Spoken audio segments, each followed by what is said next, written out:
Bienvenue les amis, bienvenue sur la toile pour la seconde partie de cette émission. Là on plonge dans le vif du sujet, on est revenu sur l'intégralité de la saga, je vous ai parlé un petit peu de mon attachement aux divers chapitres de la série. Là pour le coup on en vient direct à ce qui nous intéresse, à cette nouvelle trilogie, quadrilogie, initiée en 2018 par David Gordon Green. Alors déjà il faut toujours se méfier de ces réalisateurs qui ont trois noms, prénoms. David Gordon Green, ça sonne très fort, on se dit ah c'est un mec qu'on a sous le pied, qui va nous offrir une vraie vision d'Halloween. Pour vous dire la vérité, hein, moi quand ils avaient annoncé ce remake, reboot, j'étais plutôt excité. Mais moi je croyais qu'on parlait de David Robert Mitchell, le réalisateur de It Follows. It Follows j'ai vraiment aimé, je trouve pour le coup que It Follows c'est un film qui fait vraiment honneur au cinéma de Carpenter.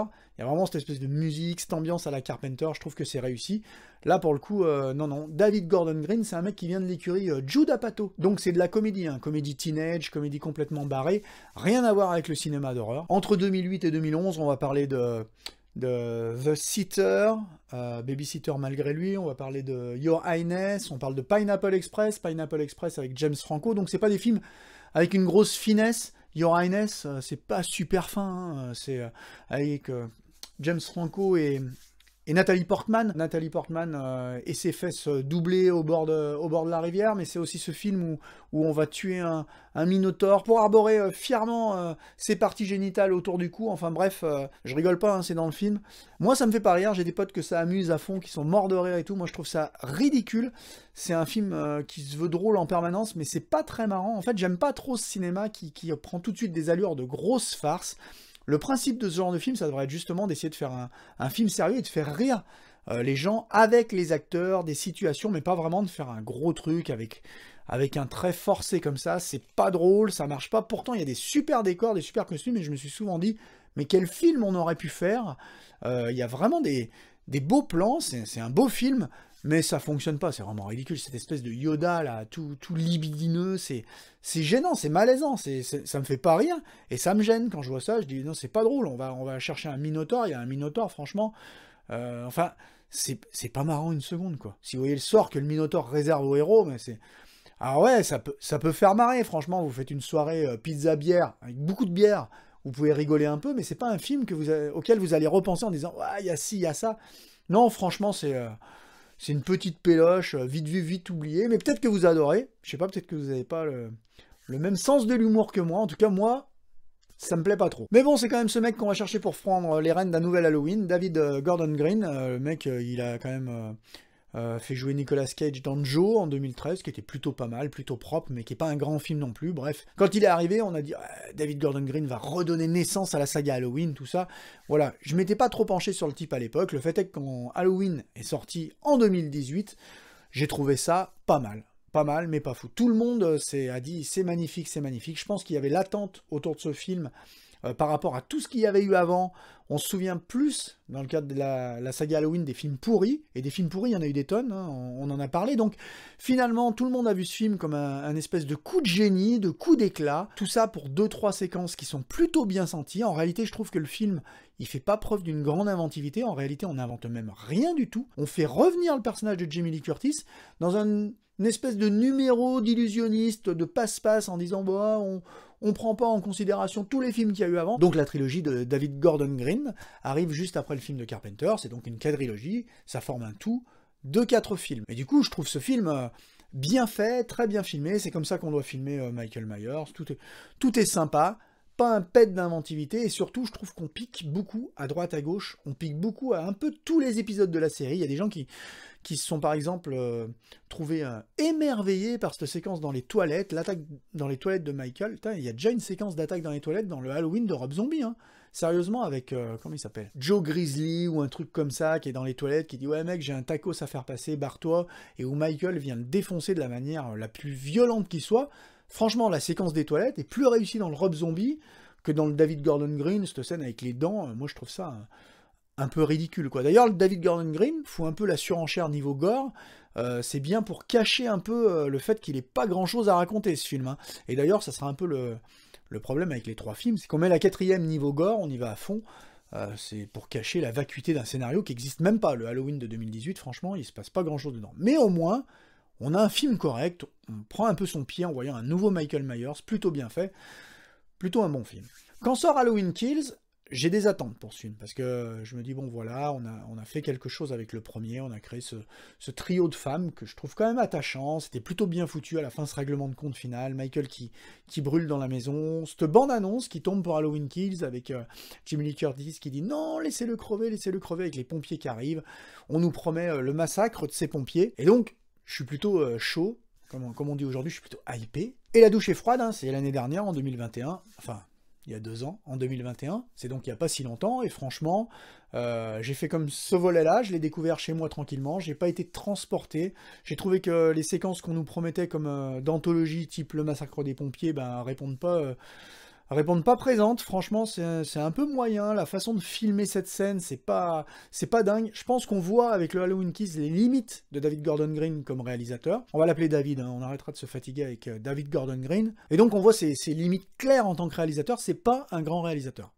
Autant le dire, c'est propre devant la caméra, je vous l'ai déjà dit, n'importe qui aujourd'hui peut faire un bon film, hein, il suffit d'acheter un Canon et c'est parti, donc il filme plutôt pas mal, c'est correct, c'est propre, mais sans imagination, au montage on n'arrive pas à rattraper une mise en scène qui n'a pas un pet d'inventivité, même si on a quelques idées qu'on essaye d'appliquer, et dans ce Halloween Kills, il y a cette idée de la ville qui devient folle, c'est foiré au final, parce que ça fonctionne pas vraiment, je trouve ça un peu ridicule, franchement, on court après cette espèce de personnage qui a rien du Michael Myers, donc en fait, du Michael Myers tel qu'on l'envisage, tel qu'on l'a vu, donc franchement, ils vont chercher ce mec en disant « Ah, c'est Michael Myers », il y a une espèce de folie générale, on comprend pas trop pourquoi, mais l'idée était super bonne. Je trouvais que cette idée était brillante, il y a de bonnes idées dans ce volet, dans ce Halloween Kills, qui sont totalement mal exploitées. On passe pas un mauvais moment, mais on passe pas un grand moment. C'est franchement le pire qu'on puisse lui reprocher, et je trouve qu'à la fin, le meurtre de la fille de Laurie tombe complètement à plat. On sent qu'on voulait mettre quelque chose en toute fin de bobine, histoire de faire la jonction avec l'épisode suivant, histoire de faire des promesses aux spectateurs. Ça n'apporte rien, pire sa mort est ridicule, il n'y a aucune émotion, et surtout elle enrichit pas le récit, elle enrichit pas un scénario tout con. Donc bref, un film vraiment moyen, mais ça veut pas dire pour autant que j'attendais rien de ce Halloween Ends. Je me suis dit au moins, je vous l'ai dit, je vais passer un bon moment, je vais au moins voir Michael Myers, je vais voir la façon dont David conclut sa trilogie, et ça on peut dire que j'ai bien vu la façon dont il concluait sa trilogie. Alors très rapidement, pourquoi c'est si mauvais ce film? Parce que je vous le dis franchement, c'est un film insultant pour les spectateurs qui sont fans de Michael Myers, insultant pour les fans de films d'horreur. Pour nous tous qui aimons ce cinéma viscéral, ce cinéma qui nous fait ressentir des frissons, eh bien on vous refuse en permanence tout ce que vous êtes venu chercher, c'est absolument incroyable. Ce degré-là de cynisme, d'irrespect du spectateur, franchement, ça faisait longtemps que je l'avais pas vu, je vous ai parlé de plein de films que j'ai pas aimés, tout ça, où j'ai l'impression qu'on nous prend pour des imbéciles, mais là on le fait sciemment. C'est-à-dire que je pense que David, c'est un mec très prétentieux, à qui on a filé les clés de la maison en disant « fais ton film », et je comprends même pas comment il a pu faire ce film, parce qu'il y a un moment quand même, quand on fait un film à Halloween sans Michael Myers, il y a quand même quelqu'un parmi les producteurs, tout ça, qui est en mesure de dire à un moment mec, il y a un moment où il y a Michael Myers dans ton film, c'est un Halloween ou quoi? Parce que là, pour le coup, j'ai commencé à regarder le film, j'ai fait ah, sympa, plutôt pas mal filmé, voilà, ça se passe un petit moment après. Il y a des choses qui m'ont déplu dès le début, on va y revenir. Je vais essayer d'être bref et concis. De toute façon, il n'y a pas grand chose à dire sur ce film, ça va spoiler, hein, si vous l'avez pas vu.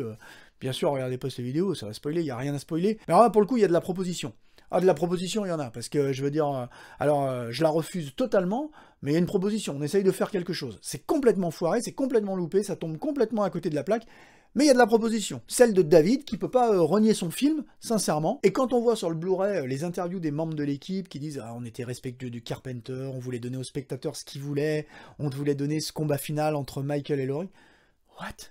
Mais c'est pas du tout ce qu'on a à l'écran. Le film fait 1h55, au bout d'une heure, on n'a pas vu Michael Myers. On l'a vu pendant moins d'une minute à l'écran en tout. Et alors, si on part sur autre chose, parce qu'on choisit une espèce de bellâtre pour lui donner un rôle d'amant maudit, d'un mec qui va être contaminé par le mal, on essaye lourdement, mais lourdement d'expliquer comment le mal peut contaminer les gens, ça fonctionne pas du tout, inutile de vous le dire. Mais c'est surtout qu'on accorde le premier rôle à un mec à ce genou qui a pas un brin de charisme. Alors faut savoir que Halloween Ends, c'est pas le premier film à tenter ce petit artifice, hein, cette espèce de transmission d'une malédiction. Ça a déjà été esquissé dans la saga Halloween elle-même, hein, à la fin du chapitre 4, au début du 5, avec le personnage interprété par Danielle Harris. Je crois que dans le film c'est la nièce de Michael Myers, qui est contaminée à son tour un petit peu par la folie. C'est esquissé, mais c'est déjà un petit peu abordé. Et surtout le maître étalon de ce genre d'artifice, c'est bien entendu la saga Vendredi 13, quand on avait décidé malencontreusement de faire mourir le personnage de Jason définitivement à la fin du 4e volet, bien nommé le chapitre final, et qu'on l'avait remplacé dans le chapitre 5 par un noob, un nobody qui prenait le costume de Jason. Ça n'avait pas fonctionné, c'est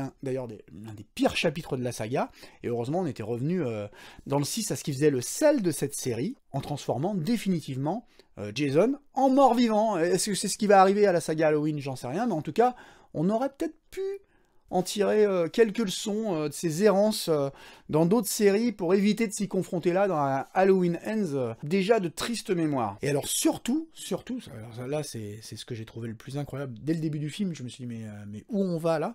Parce que j'étais pas, avant de ne pas voir Michael Myers, je me suis dit bon mais où on va, c'est quand même assez bizarre. Il y a un traitement des personnages mais qui est complètement à la rue. À deux niveaux. Le traitement même des personnages, c'est-à-dire que le personnage de Laurie Strode prend le contre-pied exact de ce qu'on avait vu dans les premiers films. On n'a pas une vision de Laurie. En fonction des nécessités du récit, on va la traiter différemment. Au début, c'est devenu une mère, une grand-mère, agréable, sympa, presque pétillante, qui fait des blagues avec sa petite fille. Bref, elle a tiré un trait sur son passé, elle est cool. Puis à la fin, elle se remet en mode Sarah Connor, Terminator. Ridicule, vraiment j'ai pas compris. Et donc il y a le traitement des personnages comme ça défini dans la dramaturgie du récit, on va dire, c'est faire beaucoup d'honneur à ce film, mais il y a aussi les éléments de scénario, si je peux dire, qui sont abominables. Alors je sais que dans ce genre de film d'horreur, il y a ce qu'on appelle la suspension d'incrédulité. La suspension d'incrédulité, c'est quand vous mettez votre cerveau au repos et que vous allez absorber ce qu'on vous montre, parce que le réalisateur a un certain talent qui vous porte, et que vous choisissez de pas voir les éléments de réalité qui vous sortiraient du film. Par exemple, vous allez voir un John Woo, vous n'allez pas vous dire « Ah, le mec, il a tiré 150 fois, il n'a pas rechargé ». Vous y pensez pas, parce que John Woo, il va vous chorégraphier ses gunfights d'une certaine façon, vous êtes porté par ce cinéma, vous ne posez pas de questions de ce genre. Mais là, quand vous avez quand même un flic qui arrive, il suit un mec, il pense que ce mec est louche, il suit un mec, il arrive devant des égouts, il ouvre une tente, parce qu'il y a une tente de SDF, là, il ouvre la tente, dedans il y a un SDF, crevé qui a été assassiné, et l'autre, il se barre dans les égouts, et le flic va le suivre. Mais dans quel monde ça existe, ça? Alors vous allez dire, ouais, tu chipotes. Non, je chipote pas. Je veux dire, ça me sort du film. Alors, bien sûr, c'est comme dans Jeepers Creepers Reborn, je vous avais dit qu'à un certain moment d'énervement, vous êtes dans le film, vous commencez à être un peu agacé, puis irrité, puis énervé, puis franchement, au bout d'un moment, vous avez la mort. Hein. C'est-à-dire que vous ne pardonnez plus rien au film. Mais là, franchement, il y a un flic qui arrive, il ouvre la tente, il voit un mec mort, et il dit « Ah, on me la fait pas à moi », et il va suivre le mec dans les égouts. Les égouts louches, hein, une bouche d'égout de 1 mètre de diamètre. On suit un mec qui a visiblement assassiné un SDF dans les égouts. Ah mais franchement, sans même passer un petit coup de fil à la radio, ouais les gars, j'ai besoin de renfort et tout, sans faire quadriller la zone par des flics, non, pas du tout. Le film, il est comme ça tout le long, c'est de la flatline. Franchement, c'est de l'ennui non-stop. Et on fait de Michael Myers un personnage, mais ridicule.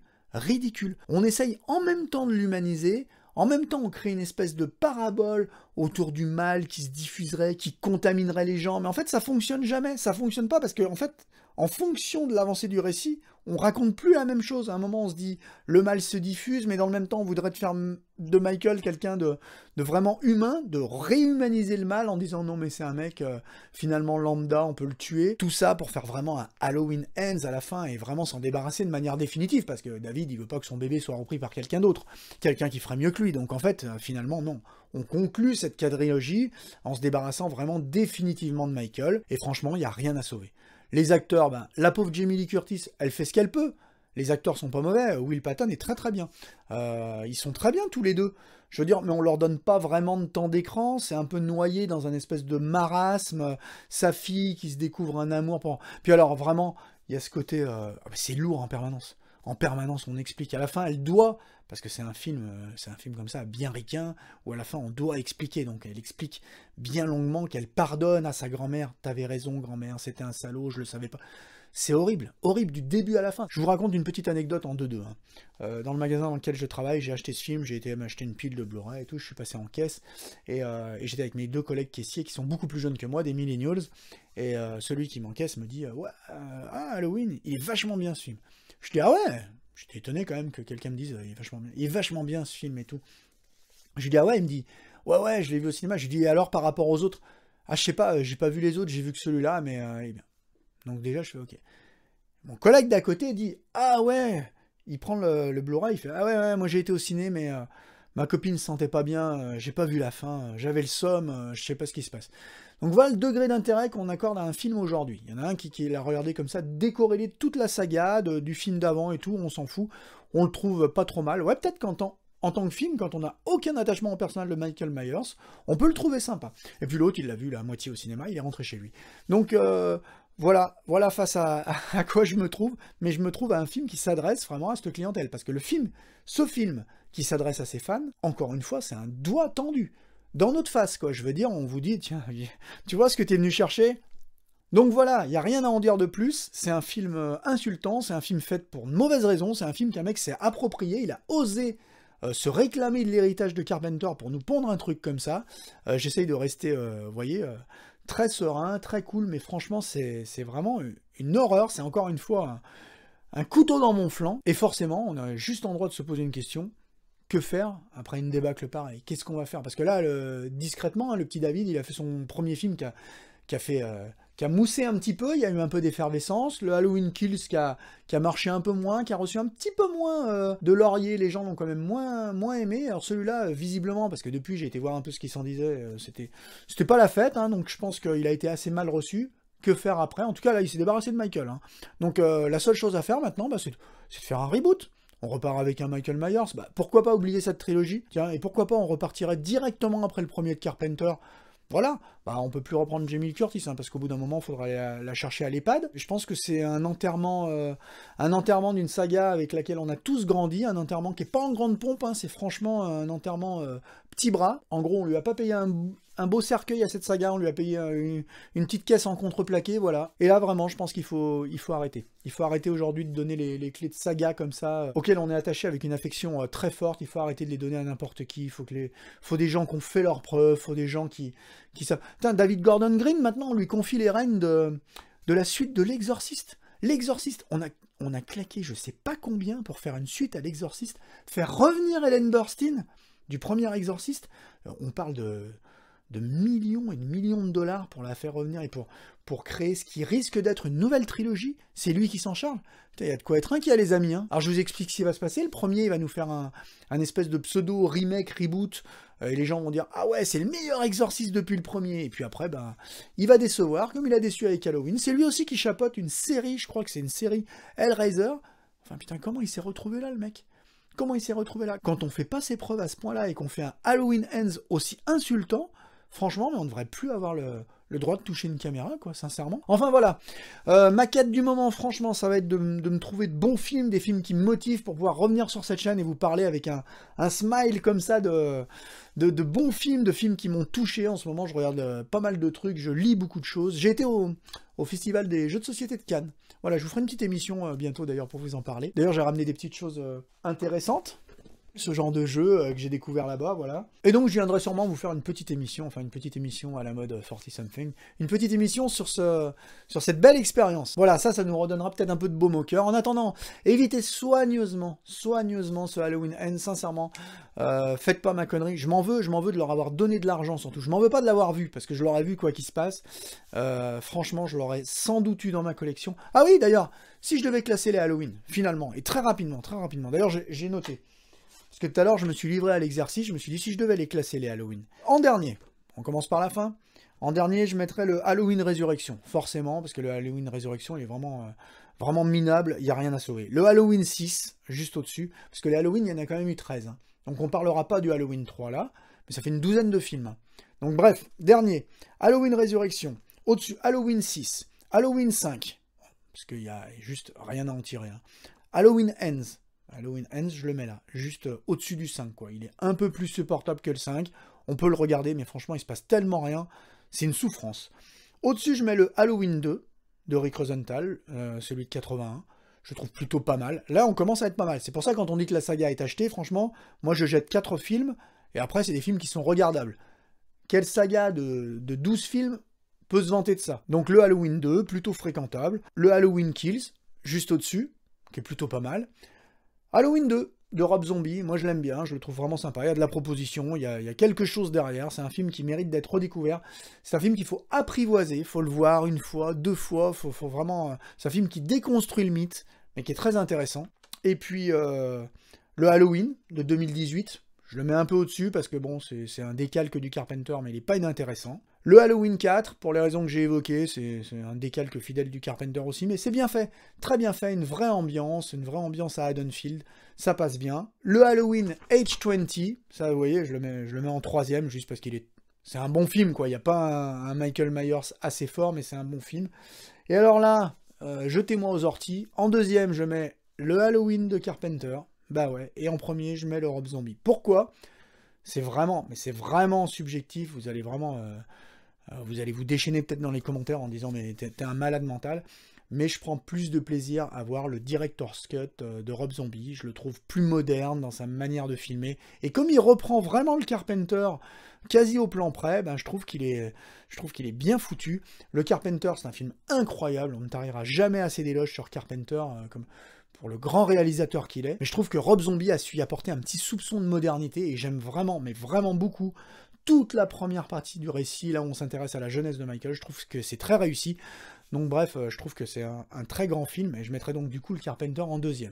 Allez, on va dire que je les mets quasi à égalité, mais quand même, petite préférence pour le Rob Zombie. Et c'est pas de la provoque. Maintenant, vous pouvez mettre dans le fil des commentaires votre petit classement, s'il est Halloween, ça m'intéresserait vraiment. D'ailleurs, ça m'intéresse vraiment de lire vos commentaires, à chaque fois, hein, sincèrement, c'est pas juste pour que vous fassiez des commentaires pour faire mousser la chaîne. Là, pour l'instant, on est encore entre nous. Il y a 630 abonnés, bientôt 666 abonnés, les amis. Et donc, ça me fait vraiment plaisir de savoir ce que vous pensez un peu de ces films et dans quel ordre vous les mettez. Voilà, on va s'arrêter là. J'espère que la prise de son a tenu jusque-là, parce que là, ça fait une bonne émission. Il va y avoir des images à monter. Moi, je vous dis, prenez du bon temps, continuez à vous éclater, faites tout ce que vous voulez. N'achetez pas Halloween Ends, ne leur donnez pas d'argent, surtout. Sinon, je vous jette une malédiction. Et moi, je vous dis à la prochaine, sur cette même chaîne. Ciao!